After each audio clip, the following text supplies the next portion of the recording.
नमस्कार साथियों, स्वागत करते हैं आप सभी का हमारे YouTube channel success with you पर। दोस्तों, आज के इस वीडियो में 15 जून का जितना भी महत्वपूर्ण हमारा करंट अफेयर्स बन सकता है उसको यहाँ पर हम डिस्कस करने वाले हैं, जो कि आने वाली आपके सभी एग्जाम के लिए बहुत ही इंपॉर्टेंट होगा। चाहे कोई सी भी एग्जाम हो, सेंट्रल लेवल के एग्जाम हो या स्टेट लेवल के एग्जाम हो, उसमें करंट के क्वेश्चन आपके पूछे जाते हैं। तो ये जो वीडियो है आपके लिए बहुत ही इंपॉर्टेंट होने वाला है, क्योंकि इस वीडियो में उस क्वेश्चन से जुड़ी महत्वपूर्ण जानकारी तो आपको बताई जाएगी, साथ ही उस क्वेश्चन से जुड़ी हुई जो स्टैटिक जानकारी भी आपकी बन सकती है वह भी आज के इस वीडियो में हम यहाँ पर बताएंगे। तो वीडियो में जो है लास्ट तक आप जो है यहाँ पर बने रहिएगा। साथ ही अगर इस वीडियो की आप पीडीएफ चाहते हैं तो उसके लिए आप हमारा टेलीग्राम ग्रुप ज्वाइन कर सकते हैं, हमारी ऐप सक्सेस विथ यू भी डाउनलोड कर सकते हैं। इन दोनों की लिंक इस वीडियो के डिस्क्रिप्शन बॉक्स में आपको मिल जाएगी। तो चलिए दोस्तों, शुरुआत करते हैं आज के इस वीडियो की। और सबसे पहले पहला क्वेश्चन हमारा यहाँ पर हम डिस्कस कर लेते हैं। दोस्तों, पहला क्वेश्चन हमारा निकल कर आता है कि हाल ही में केंद्रीय मंत्री निर्मला सीतारमण ने किस राज्य में राष्ट्रीय सीमा शुल्क और जीएसटी संग्रहालय का उद्घाटन किया है? चार ऑप्शन है दोस्तों, केरल, छत्तीसगढ़, गोवा या हरियाणा। तो राइट आंसर यहाँ पर आपका जो है बनता है ऑप्शन सी, गोवा में केंद्रीय मंत्री निर्मला सीतारमण जी के द्वारा राष्ट्रीय सीमा शुल्क और जीएसटी संग्रहालय का उद्घाटन आपका किया गया है। तो ऑप्शन सी गोवा यहाँ पर राइट आंसर बनता है। तो अगर आपसे पूछा जाए कि निर्मला सीतारमण जी वर्तमान में क्या है, तो वर्तमान में भारत की केंद्रीय मंत्री निर्मला सीतारमण जी है। तो सीधा सीधा क्वेश्चन आएगा कि आपके जो है वित्त मंत्री कौन है? निर्मला सीतारमण जी है। और इन्होंने 6 से 12 जून तक मनाए जा रहे वित्त मंत्रालय के आजादी का अमृत महोत्सव प्रतिष्ठित सप्ताह के हिस्से के रूप में गोवा में राष्ट्रीय सीमा शुल्क और जीएसटी धरोहर का उद्घाटन किया। 2 मंजिला ब्लू बिल्डिंग, जिसे पहले गोवा में पुर्तगाली शासन की अवधि के दौरान अल्फांडेगा के नाम से जाना जाता था, 400 से अधिक वर्षों से पणजी में मंडोवी नदी के तट पर खड़ी है। धरोहर देश में अपनी तरह का एक संग्रहालय है जो न केवल भारतीय सीमा शुल्क द्वारा जब्त की गई कलाकृतियों को प्रदर्शित करता है। तो दोस्तों, यहाँ पर सीधा सीधा क्वेश्चन हमें यहाँ पर इतना याद रखना है कि राष्ट्रीय सीमा शुल्क और जीएसटी संग्रहालय का उद्घाटन हाल ही में कहाँ किया गया है? तो गोवा में किया गया है। किसने किया है? वित्त मंत्री ने किया है। और वर्तमान में भारत के वित्त मंत्री कौन है? निर्मला सीतारमण जी। चलिए दोस्तों, बात आई है यहाँ पर गोवा की। तो गोवा को आप यहाँ पर मैप में देख सकते हैं, ये हल्का सा जो पीला कलर वाला है ये आपका गोवा है, जिसको कि यहाँ पर जूम करके आपका दिखाया गया है। जो गोवा का मैप होता है इस टाइप से आपका दिखता है। दोस्तों, अगर यहाँ पर हम बात करें गोवा के मुख्यमंत्री की, तो इनका नाम है आपका प्रमोद सावंत है। वहीं गोवा के राज्यपाल की बात करें तो एस श्रीधरन पिल्लई गोवा के वर्तमान में राज्यपाल है। वहीं अगला क्वेश्चन यहाँ पर बनेगा कि समान सिविल संहिता लागू करने वाला देश का पहला राज्य आपका कौन सा है? तो वह आपका गोवा है। तो यह भी हमारे लिए यहाँ पर इंपॉर्टेंट बन जाता है। साथ ही अगर आपसे पूछा जाए कि सबसे छोटी समुद्री सीमा वाला जो आपका राज्य है हमारे भारत का, वह कौन सा है? तो वह आपका गोवा है। तो यह भी इंपॉर्टेंट यहाँ पर हमारे लिए बन जाता है। चलिए दोस्तों, अगला क्वेश्चन यहाँ पर देखते हैं कि हाल ही में भांग को वैध करने वाला एशिया का पहला देश कौन सा बना है? भांग क्या होती है आप सभी जानते हैं। जब महाशिवरात्रि आती है तब जो है आप यहाँ पर जो है इसको बांटा जाता है, उसी को जो है भांग आपका बोला जाता है, जो कि जो है सर्वाधिक मात्रा में लेने पर जो है आपके यहाँ पर हमारे शरीर को हानि पहुंचाती है। कम मात्रा में अगर इसको लेते हैं तो कहीं ना कहीं यह आपका औषधि का भी काम यहाँ पर करती है। तो इस भांग को वैध वैध यानी कि लीगल जो है हाल ही में किस देश ने किया है? और ऐसा करने वाला एशिया का पहला देश आपका बना है। चार ऑप्शन है, वियतनाम, थाईलैंड, भारत और श्रीलंका। तो दोस्तों, राइट आंसर आपका बनता है ऑप्शन सी, जो है हमारा यहाँ सॉरी ऑप्शन बी जो है यहाँ पर हमारा राइट आंसर बनेगा। जो थाईलैंड है भांग को वैध करने वाला एशिया का पहला देश आपका यहाँ पर बना है। तो चलिए देख लेते हैं इनसे जुड़ी कुछ महत्वपूर्ण जानकारी। तो थाईलैंड ने मारिजुआना की खेती और रखने को कानूनी बना दिया है। यह पोर्ट धूम्रपान करने वालों की उम्र बढ़ने वाली पीढ़ी के लिए एक सपने के सच होने जैसा था, जो पौराणिक थाई स्टिक किस्म द्वारा की गई की को याद करते हैं। सार्वजनिक स्वास्थ्य मंत्री की 1 मिलियन मारिजुआना पौध वितरण करने की योजना ने इस धारणा को जोड़ा है कि थाईलैंड एक वीड वंडरलैंड में आपका बदल रहा है। तो सीधा सीधा क्वेश्चन आएगा कि भांग को वैध करने वाला एशिया का पहला देश आपका कौन सा बना है? उसका नाम है आपका थाईलैंड। राजधानी क्या है? थाईलैंड की राजधानी आपके बैंकॉक है। तो यह भी हमारे लिए यहाँ पर इंपॉर्टेंट बन जाता है। चलिए दोस्तों, अगला क्वेश्चन देखते हैं कि विश्व रक्तदाता दिवस आपका प्रतिवर्ष प्रतिवर्ष कब मनाते हैं? चार ऑप्शन है 11 जून, 12 जून, 13 जून या फिर 14 जून। तो दोस्तों राइट आंसर आपका बनता है प्रतिवर्ष 14 जून को विश्व रक्तदाता दिवस आपका यहाँ पर मनाया जाता है। देख लेते हैं इससे जुड़ी जानकारी। तो विश्व रक्तदान दिवस हर साल 14 जून को दुनिया भर में रक्तदान की तात्कालिकता के बारे में जागरूकता बढ़ाने और रक्तदाताओं को उनके समर्थन के लिए स्वीकार और उनकी सराहना करने के लिए विश्व रक्तदाता दिवस आपका प्रतिवर्ष 14 जून को मनाया जाता है। इस वर्ष का नारा क्या है? तो रक्तदान करना एकजुटता का कार्य है, प्रयास में शामिल हो और जीवन बचाए। इस बार का जो है आपका यहाँ पर नारा है, तो यह भी हमारे लिए इम्पोर्टेंट बन जाता है। चलिए दोस्तों अगला क्वेश्चन देखते हैं कि 11 जून 2022 को पहली बार फीफा नेशंस कप के लिए किस देश ने क्वालिफाई किया है? चार ऑप्शन है नेपाल, भारत, श्रीलंका या थाईलैंड। तो दोस्तों राइट आंसर जो है आपका यहाँ पर बनता है ऑप्शन बी भारत, हमारा यहाँ पर राइट आंसर बन जाता है। चलिए देख लेते हैं इससे जुड़ी कुछ महत्वपूर्ण जानकारी। तो भारत ने नेशन सीरीज 2022 प्लेऑफ में कोरिया गणराज्य और मलेशिया को हराकर पहली बार 11 जून 2022 को फीफा नेशंस कप 2022 के लिए क्वालिफाई किया है। भारत 26 से 30 जुलाई 2022 तक डेनमार्क के कोपेनहेगन में फीफा 22 स्पोर्ट्स में प्रतिस्पर्धा करने के लिए 23 अन्य देशों में शामिल होगा। स्पोर्ट्स द्वारा आयोजित और संचालित FENC 3 प्रमुख निर्यात कार्यक्रमों में से एक है जो दुनिया भर में आयोजित किए जाते हैं। तो ऑप्शन बी भारत जो है हमारा यहाँ पर राइट आंसर बनता है। चलिए दोस्तों यहाँ पर जो है फीफा की बात आई है, तो इससे जुड़ी कुछ महत्वपूर्ण जानकारी देख लेते हैं। तो यह एसोसिएशन फुटबॉल का सर्वोच्च शासी निकाय है और इसके वर्तमान में अध्यक्ष कौन है? तो गियानी इन्फेंटिनो जो है आपके वर्तमान में फीफा के आपके अध्यक्ष है। इसकी स्थापना कब हुई थी? 21 मई 1904 को पेरिस फ्रांस में जो है इसकी स्थापना आपकी की जाती है और इसका मुख्यालय कहाँ पर है? तो ज्यूरिख स्विट्जरलैंड में इसका मुख्यालय है। तो यह फीफा से जुड़ी कुछ महत्वपूर्ण जानकारी थी। चलिए दोस्तों अगला क्वेश्चन देखते हैं कि अगस्त 2022 में भारत सरकार किस राज्य में दक्षिण अफ्रीका से चीतों का पुनर्वास करने जा रही है? चार ऑप्शन है गुजरात, मध्य प्रदेश, कर्नाटक या गोवा। तो दोस्तों राइट आंसर आपका यहाँ पर बनता है ऑप्शन बी हमारा मध्य प्रदेश राइट आंसर बन जाता है। तो मध्य प्रदेश ये जो भारत सरकार है अगस्त 2022 तक मध्य प्रदेश के कुनो पालमपुर राष्ट्रीय उद्यान में दक्षिण अफ्रीका के चीतों को लाने के लिए तैयार है। यह देश से विलुप्त हो चुकी प्रजातियों के पुनर्वास के प्रयासों के तहत किया जा रहा है। सरकार की योजना दक्षिण अफ्रीका से हर साल 810 चीतों को लाने की है। 1952 में भारत सरकार ने देश में चीता को विलुप्त आपका घोषित कर दिया था। तो दक्षिण अफ्रीका से चीतों का पुनर्वास किस राज्य में आपका किया जाएगा?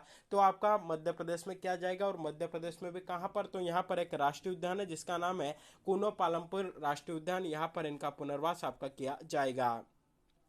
बात आई है दोस्तों मध्य प्रदेश की। तो मध्य प्रदेश की अगर यहाँ पर हम बात करते हैं तो इसकी राजधानी आपकी भोपाल है। स्थापना 1 नवंबर 1956 में होती है। क्षेत्रफल 3,08,252 वर्ग किलोमीटर है। और अगर आपसे पूछा जाए कि क्षेत्रफल के दृष्टिकोण से देश का दूसरा सबसे बड़ा राज्य कौन सा है, तो वह हमारा मध्य प्रदेश है। लोकसभा सीटें कितनी है यहाँ पर?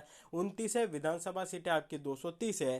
राष्ट्रीय उद्यानों की बात करें तो बांधवगढ़ राष्ट्रीय उद्यान, वन विहार राष्ट्रीय उद्यान, पेंच राष्ट्रीय उद्यान, सतपुड़ा राष्ट्रीय उद्यान, पन्ना राष्ट्रीय उद्यान, प्रमुख राष्ट्रीय उद्यान आपके यहीं पर यानी कि मध्य प्रदेश में स्थित है। चलिए दोस्तों यहाँ पर जो है आपको कुछ जानकारी देना चाहेंगे जो कि आपके आने वाले एग्जाम के लिए बहुत ही इंपॉर्टेंट है। तो दोस्तों हमारी ऐप है सक्सेस विथ यू ऐप है, जिस पर कि आप सभी के लिए बहुत ही शानदार जो है यहाँ पर ऑफर चल रहा है कि दोस्तों अभी हाल ही में आप जानते हैं कि मध्य प्रदेश जिला न्यायालय सहायक ग्रेड 3 की जो परीक्षा है वो आपकी यहाँ पर आयोजित की जानी है। तो उससे संबंधित सभी कोर्स जो है सभी नोट्स हमारे इस ऐप पर उपलब्ध है। साथ ही दोस्तों अगर आप स्टेनो मुख्य परीक्षा की तैयारी कर रहे हैं तो उससे संबंधित सभी डिक्टेशन जो है हमारे यहाँ पर उपलब्ध है। साथ ही 2015 और 17 में बोली गई जो डिक्टेशन थी उसकी भी जो PDF है हमारे इस ऐप पर उपलब्ध है। तो अगर आप मध्य प्रदेश जिला न्यायालय सहायक ग्रेड 3 एग्जाम की तैयारी कर रहे हैं और आप डिक्टेशन की PDF चाहते हैं, डिक्टेशन के लिए आप यहाँ पर तैयार होना चाहते हैं, तो इसके लिए आप जो है हमारा app success with you download कर सकते हैं। साथ ही दोस्तों अगर आप CPCT एग्जाम की तैयारी कर रहे हैं तो उससे संबंधित सभी कोर्सेज जो है हमारे इस ऐप पर उपलब्ध है। साथ ही उससे संबंधित टेस्ट सीरीज भी हमारे द्वारा यहाँ पर प्रोवाइड करवाई जा रही है। तो दोस्तों अगर आप जो है इसकी तैयारी कर रहे हैं, दोनों के एग्जाम की तैयारी कर रहे हैं, तो आप हमारा app success with you download कर सकते हैं। इसकी जो लिंक है इस वीडियो के डिस्क्रिप्शन बॉक्स में आपको मिल जाएगी। साथ ही प्ले स्टोर पर सक्सेस विथ यू सर्च करके भी आप डाउनलोड कर सकते हैं। तो चलिए दोस्तों, अगला क्वेश्चन यहाँ पर हमारा डिस्कस कर लेते हैं। अगला क्वेश्चन है कि भारत के किस भारोत्तोलक ने IWF युवा विश्व चैंपियनशिप में पुरुषों की 55 किलोग्राम स्पर्धा में स्वर्ण पदक जीता है? दोस्तों चार ऑप्शन है: गुरदीप सिंह, सतीश शिवलिंगम, विकास ठाकुर, सनापति गुरु नायडू। तो दोस्तों राइट आंसर आपका बनता है ऑप्शन डी, सनापति गुरु नायडू के द्वारा भारोत्तोलक यानी कि जो भार उठाते हैं उसके IWF युवा विश्व चैंपियनशिप थी, उसमें इन्होंने 55 किलोग्राम स्पर्धा में स्वर्ण पदक आपका जीता है। तो ऑप्शन डी सनापति गुरु नायडू यहाँ पर राइट आंसर बनता है। तो भारतीय भारोत्तोलक सनापति गुरु नायडू ने 12 जून से 22 को मेक्सिको के लियोन में 12 जून से 22 जून तक जो मेक्सिको के लियोन में IWF युवा विश्व चैंपियनशिप में पुरुषों के 55 किलोग्राम स्पर्धा में स्वर्ण पदक जीता है। विजय प्रजापति और आकांक्षा किशोर ब्यावरे ने पहले दिन रजत पदक आपका यहाँ पर जीता था और इन्होंने यहाँ पर स्वर्ण पदक जीता है। तो इनका नाम हमारे लिए इंपॉर्टेंट बनता है, कौन सी प्रतियोगिता में इन्होंने कौन सा पदक जीता है और किस खेल से ये आपके संबंध रखते हैं, यह तीनों बातें जो है यहाँ पर आपकी बनती है। अगला क्वेश्चन है कि हाल ही में किस राज्य ने सुरक्षा मित्र परियोजना वाहन निगरानी प्रणाली लॉन्च की है? चार ऑप्शन है: कर्नाटक, आंध्र प्रदेश, तमिलनाडु या केरल। तो दोस्तों राइट आंसर आपका बनता है ऑप्शन डी, केरल राज्य के द्वारा हाल ही में सुरक्षा मित्र परियोजना वाहन निगरानी प्रणाली जो है लॉन्च आपकी की गई है। तो ऑप्शन डी केरल यहाँ पर राइट आंसर बनता है। तो जो केरल के परिवहन मंत्री है एंटनी राजू, उन्होंने कहा है कि सुरक्षा मित्र परियोजना एक वाहन निगरानी प्रणाली है जो किसी भी दुर्घटना के मामले में संकट संदेश भेजती है, राज्य में चालू हो गई है। मोटर वाहन विभाग द्वारा शुरू की गई निर्भया योजना के तहत परियोजना यात्रा के दौरान किसी भी अप्रिय घटना के मामले में मालिकों के मोबाइल फोन पर एक संकट संदेश भेजने की परिकल्पना आपकी यहाँ पर करती है। तो कहीं ना कहीं जो है महिला की सुरक्षाओं के लिए यह प्रणाली जो है आपके यहाँ पर लॉन्च की गई है, यानी कि वाहनों पर आपकी निगरानी रखी जाएगी और ऐसी कोई सी भी ऐसी दुर्घटना अगर वहां पर देखने को मिलती है तो उस बस का जो मालिक है उसके पास तुरंत अलर्ट जो है आपका पहुंच जाएगा मैसेज के द्वारा। तो यह प्रणाली हाल ही में कहाँ शुरू की गई है? तो देश के केरल राज्य में इसकी शुरुआत की है। अगला क्वेश्चन है दोस्तों कि किस राज्य सरकार ने उद्योगपति रतन टाटा को डॉक्टरेट की मानद उपाधि प्रदान की है? डॉक्टरेट की जो उपाधि होती है वह आपके यहाँ पर प्रदान की है। चार ऑप्शन है: तमिलनाडु, तेलंगाना, महाराष्ट्र या राजस्थान। तो राइट आंसर आपका बनता है ऑप्शन यहाँ पर हमारा जो है महाराष्ट्र राइट आंसर बनता है। ऑप्शन सी यहाँ पर राइट आंसर बनता है। उद्योगपति और परोपकारी रतन टाटा को राजभवन मुंबई में महाराष्ट्र के राज्यपाल भगत सिंह कोश्यारी द्वारा साहित्य के मानद डॉक्टर से सम्मानित किया है। HSNC विश्वविद्यालय के पहले विशेष दीक्षांत समारोह में श्री रतन को डॉक्टरेट की मानद उपाधि प्रदान की गई है। तो किस राज्य सरकार के द्वारा इनको प्रदान किया गया? तो महाराष्ट्र राज्य सरकार के द्वारा इनको डॉक्टरेट की जो मानद उपाधि है वह आपकी प्रदान की है। तो दोस्तों यह थी इससे जुड़ी जानकारी।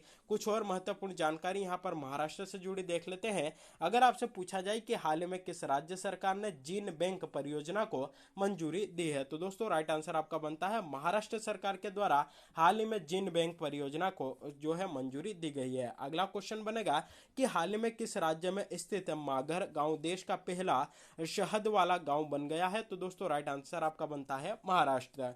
अगला क्वेश्चन है हाल ही में भारतीय सेना ने किस राज्य की पुलिस के साथ सुरक्षा कवच 2 अभ्यास आयोजित किया है? तो राइट आंसर आपका बनता है महाराष्ट्र पुलिस के साथ हाल ही में भारतीय नौसेना के द्वारा सुरक्षा कवच 2 जो अभियान है उसका शुभारंभ आपका किया गया। दोस्तों अगला क्वेश्चन है हाल ही में किस राज्य का चंद्रपुर जिला दुनिया में तीसरा सबसे गर्म स्थान दर्ज हुआ है? तो राइट आंसर आपका बनता है चंद्रपुर जिला महाराष्ट्र राज्य के अंतर्गत आपका आता है। तो यह थी आपकी आज का जो करंट अफेयर्स था उससे जुड़ी कुछ इंपोर्टेंट जानकारी। कल जो हमने क्वेश्चंस देखे थे उनका एक बार यहाँ पर क्विक रिवीजन कर लेते हैं। दोस्तों पहला क्वेश्चन है कि हाल ही में व्यापार और विकास पर संयुक्त राष्ट्र सम्मेलन की विशेष निवेश रिपोर्ट भारत में विशेष निवेश रिपोर्ट जो है आपके हाल ही में जारी की गई है, इसमें भारत जो है आपका कौन से स्थान पर है? तो राइट आंसर दोस्तों आपका बनता है भारत इसमें आपका 7वें स्थान पर है। और किसके द्वारा इसको जो है आपका जारी किया गया? तो व्यापार विकास पर संयुक्त राष्ट्र सम्मेलन के द्वारा इसको आपका जारी किया गया। साथ ही कुछ और रैंकिंग हमने यहाँ पर कल डिस्कस की थी, उनका रिवीजन कर लेते हैं। जो कि चूंकि देखिए ये जो आपकी रैंकिंग होती है यहाँ से हर बार एग्जाम में क्वेश्चन आपका आता है। विश्व प्रेस स्वतंत्रता सूचकांक 2022 में भारत आपका 150वें स्थान पर रहा है। और हाल ही में जारी Huron global health care rich list 2022 में सबसे ऊपर कौन रहा है? तो साइरस पूनावाला रहे हैं। वहीं हाल ही में जारी 2021 वैश्विक खाद्य सुरक्षा सूचकांक में भारत कौन से स्थान पर है? तो भारत आपका 71वें स्थान पर है। वहीं हाल ही में वीडेम संस्थान द्वारा जारी डेमोक्रेसी रिपोर्ट 2022 में भारत कौन से स्थान पर रहा है? तो भारत आपका इसके 93वें स्थान पर रहा है। अगला क्वेश्चन देखा था कि हाल ही में किसे मनरेगा लोकपाल नियुक्त किया गया है? तो एनजे ओझा जो है हमारा यहाँ पर राइट आंसर बनता है। ऑप्शन डी यहाँ पर राइट आंसर बन जाता है। कुछ हाल ही में नियुक्तियां हुई है। अगर पूछा जाए कि सीबीएसई के नए अध्यक्ष के रूप में किसे नियुक्त किया है? निधि छब्बर को किया है। वहीं वन अनुसंधान संस्थान के निदेशक किसे बनाया है? रेणु सिंह को आपका बनाया है। वहीं किस रक्षा अनुसंधान और विकास प्रयोगशाला के निदेशक नियुक्त किया है? तो जीएस श्रीनिवास मूर्ति को जो है आपका यहाँ पर नियुक्त किया है। दोस्तों अगला क्वेश्चन है कि हाल ही में जानवरों के लिए भारत का पहला कोविड-19 वैक्सीनेशन एनोवेक्स लॉन्च हुआ है, या किसने बनाया है? तो आईसीएआर हरियाणा के द्वारा इसको जो है आपका बनाया गया। तो ऑप्शन है यहाँ पर राइट आंसर बनता है। अगला क्वेश्चन है हाल ही में इंस्टाग्राम पर 200 मिलियन फॉलोअर्स तक पहुंचने वाले पहले भारतीय कौन बने हैं? दोस्तों 4 ऑप्शन है, अक्षय कुमार, नरेंद्र मोदी, विराट कोहली या मुकेश अंबानी। तो राइट आंसर आपका यहाँ पर बनता है ऑप्शन सी, विराट कोहली हमारा यहाँ पर राइट आंसर बन जाता है। अगला क्वेश्चन यहाँ पर देखते हैं कि हाल ही में किस शहर की पूर्व प्रतिष्ठित क्रॉसिंग का नाम लता मंगेशकर के नाम पर रखा गया है? तो राइट आंसर आपका यहाँ पर बनता है ऑप्शन बी, अयोध्या में जो आपके पूर्व प्रतिष्ठित क्रॉसिंग है उसका नाम लता मंगेशकर जी के नाम पर आपका रखा गया है। अगला क्वेश्चन देखते हैं दोस्तों, डब्ल्यूएचओ द्वारा किस चिकित्सा संस्थान को क्षेत्रीय निदेशक विशेष मान्यता पुरस्कार से सम्मानित किया गया? 4 ऑप्शन है, एम्स नई Delhi, BHU Varanasi, king George medical university Lucknow या पीजीआई चंडीगढ़। तो राइट आंसर आपका यहाँ पर बन जाता है पीजीआई चंडीगढ़ को हाल ही में डब्ल्यूएचओ के द्वारा चिकित्सा संस्थान को क्षेत्रीय निदेशक विशेष मान्यता पुरस्कार से आपका सम्मानित किया है। अगला क्वेश्चन है दोस्तों हमारा यहाँ पर, उसके पहले जो है यहाँ पर डब्ल्यूएचओ से जुड़ी जानकारी देख लेते हैं। जिनेवा स्विट्जरलैंड में इसका मुख्यालय है। स्थापना 7 अप्रैल 1948 को होती है। और वर्तमान में अध्यक्ष कौन है? तो डॉक्टर टेड्रोस जो है वर्तमान में इसके अध्यक्ष है। अगला क्वेश्चन है कि बाल श्रम के खिलाफ विश्व दिवस कब मनाया जाता है प्रति वर्ष? तो 4 ऑप्शन है, 9 जून, 10 जून, 11 जून या 12 जून। तो राइट आंसर आपका बनता है प्रति वर्ष 12 जून को बाल श्रम के खिलाफ विश्व दिवस आपका मनाया जाता है। अगला क्वेश्चन है दोस्तों कि हाल ही में किस भारतीय राजनयिक को प्रौद्योगिकी पर संयुक्त राष्ट्र प्रमुख का दूत नियुक्त किया है? 4 ऑप्शन है, अमनदीप सिंह गिल, विकास त्रिपाठी, रोहित सरदाना, विश्वास शर्मा। तो दोस्तों राइट आंसर आपका बनता है अमनदीप सिंह गिल को हाल ही में जो है संयुक्त राष्ट्र प्रमुख का दूत आपका नियुक्त किया गया है। चलिए दोस्तों, कल यहाँ पर क्वेश्चन आपसे पूछा था, क्वेश्चन था कि हाल ही में जानवरों के लिए भारत का पहला कोविड-19 वैक्सीनेशन एनोकोवैक्स लॉन्च किया है, यह किसके द्वारा बनाया गया? तो दोस्तों राइट आंसर इसका बनता है ऑप्शन है, ICAR national research centre on equine Haryana, इसके द्वारा जो है इसको आपका बनाया गया है। ऑप्शन है यहाँ पर राइट आंसर बनता है। चलिए दोस्तों, आज का प्रश्न जिसका जवाब आप सभी को हमें यहाँ पर कमेंट करके बताना है। प्रश्न है कि हाल ही में इंस्टाग्राम पर 200 मिलियन फॉलोअर्स तक पहुंचने वाले पहले भारतीय कौन बने हैं? 4 ऑप्शन है, अक्षय कुमार, नरेंद्र मोदी, विराट कोहली या मुकेश अंबानी। तो दोस्तों इसका जो भी राइट आंसर हो, जो भी सही जवाब हो, आप सभी को हमें यहाँ पर कमेंट करके बताना है। तो साथियों, यह था हमारे डेली करंट अफेयर्स का सेशन। वीडियो कैसा लगा कमेंट करके जरूर बताइएगा। साथ ही इस वीडियो को अधिक से अधिक लोगों तक शेयर करिएगा, वीडियो को लाइक करिएगा। और अगर आप चैनल पर पहली बार विजिट कर रहे हैं तो चैनल को सब्सक्राइब भी जरूर करिएगा और बेल नोटिफिकेशन को प्रेस करके रखिएगा, ताकि जब भी वीडियो अपलोड हो इसकी नोटिफिकेशन आप तक पहुंच जाए। तो आज के लिए बस इतना ही, मिलते हैं अगले वीडियो में, तब तक के लिए जय हिंद।